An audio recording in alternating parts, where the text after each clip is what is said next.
South Park isn't just back. It's dragging royalty, influencers, and pop stars through the mud while making sure your innocence dies laughing. From Prince Harry drumming at 3 a.m. to Kanye literally turning into a gay fish, this episode proves chaos isn't a crime, it's entertainment. World Privacy Tour. As Ike Broflovsky begins by watching the Queen of Canada's funeral, Kyle is upset that he is unable to play his online game. Betrayal has never been so digital. Ike, come on, dude, you can't keep doing this. She's dead, Kyle. Ike, the Queen died like 4 months ago. Butters, the unplanned genius of chaos, steps in with a brand management solution. Agent Mr. Davis uses brand names that contain the word victim when Kyle ends up at Cumhammer Brand Management. Yes, that's correct.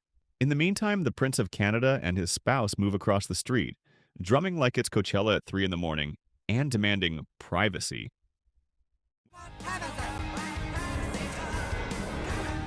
Because we need some privacy. We want privacy. We want privacy. We want privacy. When Kyle voices his displeasure, they accuse him of violating his privacy, following the logic of a monarchy. When Kyle returns to school, he witnesses Bebe brutally beating Butters, demonstrating that his strong and assertive behavior is simply misogynistic. This isn't you? Hey, Kyle, will you relax? You're kind of sucking at my brand. When he gets to Cumhammer, he discovers that the prince's wife is preparing retaliation with Mr. Davis. Kyle reveals shocking facts, saying, "Engineering your public image makes you a performer, not a human." The prince at last understands, ceases making public appearances, and comes to the conclusion that personal development is more important than branding. While Kyle lets Ike go to the Queen's funeral and goes outside to play basketball in the midst of the drumming chaos, he even leaves his wife empty. Stupid spoiled whore, video playset. So the mall is where it all begins. Arriving like a human disco ball, Paris Hilton announces her new store, Stupid Spoiled Whore. Be just like me, stupid spoiled whore. Wait, what? Screams Wendy's face.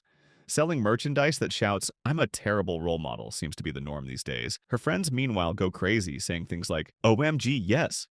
Let's make Paris Hilton's sex tape at home." Wendy's moral compass just exploded into a million tiny pieces, so she immediately leaves. And can you really blame her? The mall will never be the same again because chaos has officially arrived. Then the terrible turn of events occurs. Tinkerbell, Paris's dog, literally declares she is done with life. Tink, rest in peace. You should have seen the look on their faces, stupid redneck idiot. Ah! Oh dear. Classic South Park reasoning takes over. Paris chooses Butters as her new pet right away, slaps him in a bear costume, and calls him Mr. Biggles without even blinking. Mr. Slave intervenes to contain the damage after Baby throws a stupid spoiled whore party without Wendy. Because Paris wants to buy him, poor Butters is stuck in Hilton's nightmare world and now owes $200 million. I'll give you $200 million for it. Excuse me? I said I'll give you $200 million for it. He learns that every one of her past pets killed themselves. It's that dark? Yes. Then comes Bebe's party, where Paris challenges Mr. Slave to a whore-off, Butters bursts in, and Wendy and Mr. Slave attempt to educate the girls. By engulfing her in his anus, he triumphs. Hilton meets the Frog King, the Sparrow Prince, and Catatafish inside Mr. Slave's colon. It's such a crazy journey that it might even cause the YouTube algorithm to malfunction. Once again, South Park defied reality, and we applauded. Mecha Streisand. Thus, it begins at a dull archaeological dig, where Eric Cartman, in his typical brilliant fashion, finds a mysterious stone triangle and discard it like leftovers from the previous day. The trash can. The guide exclaims, "Whoa, that's Anasazi writing," as Kyle Broflovsky picks it up. Naturally, Cartman freaks out when Kyle appears on TV as a nerdy hero because apparently triangles are the new Bitcoin. Leonard Maltin, meanwhile, stops by South Park to ask Chef if he has seen Barbra Streisand. Maltin claims that the boys are in grave danger, and he is not joking. Thank God, then I'm not too late. Too late for what? Chef, it is of the utmost importance that you tell me where those little boys from the news report on TV are. Why do you care? The boy's courteous, no thanks, quickly backfires when Streisand arrives at the bus stop, demanding the Triangle of Zinthar. Under the guise of money, Cartman takes the boys to her condo in the mountains, where her singing voice tortures them while they are chained up. Yes, actual torture. You asked for it! I'm gonna tell you now. He gives the triangle to Streisand, who completes the diamond of Pantheos by changing into Mecha Streisand. Sugoi! この日は新しい始まるだ! 今から私の名前は Whoa, dude! A gigantic mechanical dinosaur replica of herself. Sidney Poitier appears as a giant fanged turtle. Kenny dies tetherball style, and the Colorado National Guard fails spectacularly. Likewise, vanquished right away. Oh, I am such a huge fan, Miss Streisand! I never thought I'd live to see you in person! I hate to ask this, but could I get an autograph? My sister would die! Oh, thank you, Miss Streisand!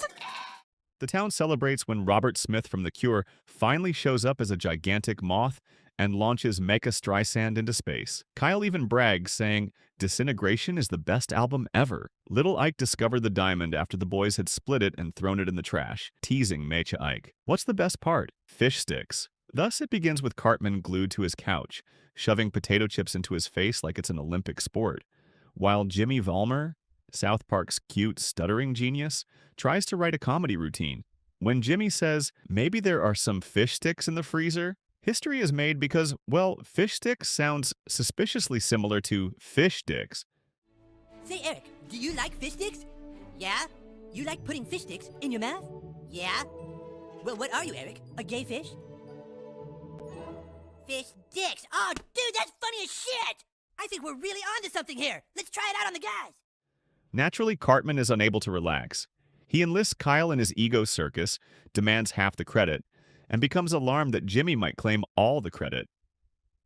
In the meantime, Cartman's imagination goes full anime. He believes he has killed dragons, led armies of Jew-bots, saved lives from Black Widows, actually Jimmy's mother did that, and he can shoot fire like the Human Torch. Cartman's ego is officially bigger than South Park itself, but Jimmy is living the dream as the joke goes viral online and memes erupt like a volcano. Paul, do you like fish sticks, Paul? Sure. What are you, Paul, a gay fish?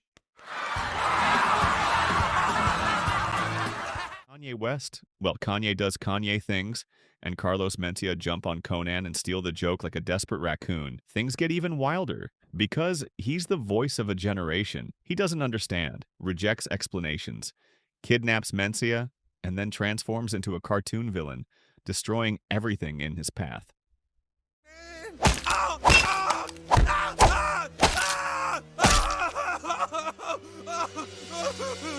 I love putting fish sticks in my mouth.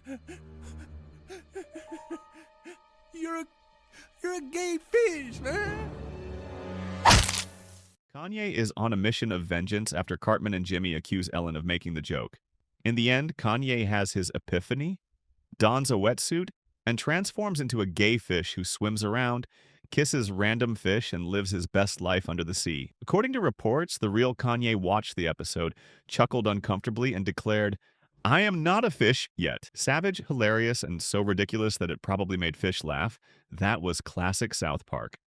Only girl, I've been so sad and down, couldn't understand why haters joked around. I wanted to be free with other creatures like me, and now I got my wish, 'cause I know that I'm a gay fish, gay fish. The Hobbit. Lisa Berger's lack of enthusiasm during cheer practice at South Park Elementary causes a crisis. Our courageous heroine, Wendy, believes that a date with Butters could magically make Lisa a cheerleader superstar. Butters ruthlessly turns Lisa down when she asks him out, claiming she's too fat. You guys, come on, that's not cute. You shouldn't rip on her because she's fat. You should rip on her because she's ugly, okay? She looks like someone hit her in the face with a hot shovel, and that's why she sucks, alright? Wendy loses it, calls Butters out, and he complains that he only likes gorgeous women like Kim Kardashian. Kim has the body of a hobbit. Wendy, ever the savage, reveals. The school suddenly descends into complete Photoshop madness. While Kanye West storms the 4th grade classroom to defend his fiance's honor, Mr. Mackey accuses Wendy of being jealous because of course he is. Oh, good. Lisa Berger told on you? Good. No, Wendy, apparently you called Butter's girlfriend a hobbit. Are you serious? You did! You said Kim is short, fat, and hairy with big feet and she's a hobbit! That's not his girlfriend. It's Kim Kardashian. Butters believes the altered photo is Lisa's actual appearance, despite Wendy's attempts to teach him about Photoshop. After posting it online in a panic to make amends, Butters discovers that Lisa is seeing Clyde. Boys swoon. Wendy is called the ultimate hater. She's not hot. That's supposed to be the point. She looks pretty hot here.